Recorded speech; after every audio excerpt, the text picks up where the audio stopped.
മാത്രമല്ല ഏത് വിഭാഗം ആളുകളെയൊക്കെ നന്നായി കൈകാര്യം ചെയ്യാൻ എടുക്കാനാണ് ഈ കാണുന്ന രൂപം നോക്കണ്ട. കാരണം ഇപ്പോൾ CPI-യുടെ 2 പ്രമുഖ നേതാക്കന്മാരുണ്ടായിരുന്നു, PKVയും വില്യം ഭാർഗവയും.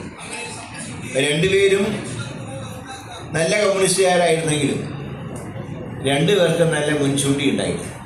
ഞാൻ പറയാൻ കാരണം എനിക്ക് അന്ന് സഖ്യത്തിലായിരുന്ന കാലത്ത് കരുണാകരനായിട്ട് രണ്ടുപേരും കുസ്തി പിടിക്കുന്നത് ഞാൻ കണ്ടിട്ട്, അതുകൊണ്ട് ഞാൻ പറഞ്ഞു രണ്ടുപേർക്കും നല്ല മുൻചൂണ്ടിക്കാരായി.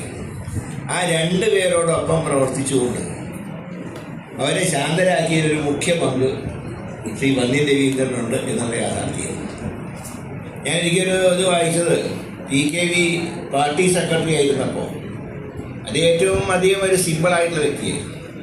മുഖ്യമന്ത്രി സ്ഥാനം ഒഴിഞ്ഞതിൻ്റെ പിറ്റേ ദിവസം KSRTC യാത്ര ചെയ്ത ഒരു കേരളത്തിലെ രാഷ്ട്രീയക്കാരനായിരുന്നു. ഞാനും അധികമായിരിക്കും ട്രെയിനിൽ യാത്ര ചെയ്യുമ്പോൾ അദ്ദേഹത്തിന് അപ്പർ ബർത്ത്, എനിക്ക് ലോവർ ബർത്ത്. ഇത് കണ്ടപ്പോൾ ഞാൻ പറഞ്ഞു, അപ്പോൾ ആരും ലോവർ ബർത്ത് കിട്ടിയാലും ഒഴിഞ്ഞു കൊടുക്കില്ല. അധികാരം ഒഴിയാൻ വേണ്ടിയുള്ള പോലെയാണ് ട്രെയിനിൽ ലോവർ ബർത്ത് കിട്ടിയവർ ഒരു കാരണവശാലും അവർ ബർത്ത് വിട്ടു കൊടുക്കില്ല. അതാണ് ഞാൻ പറഞ്ഞു,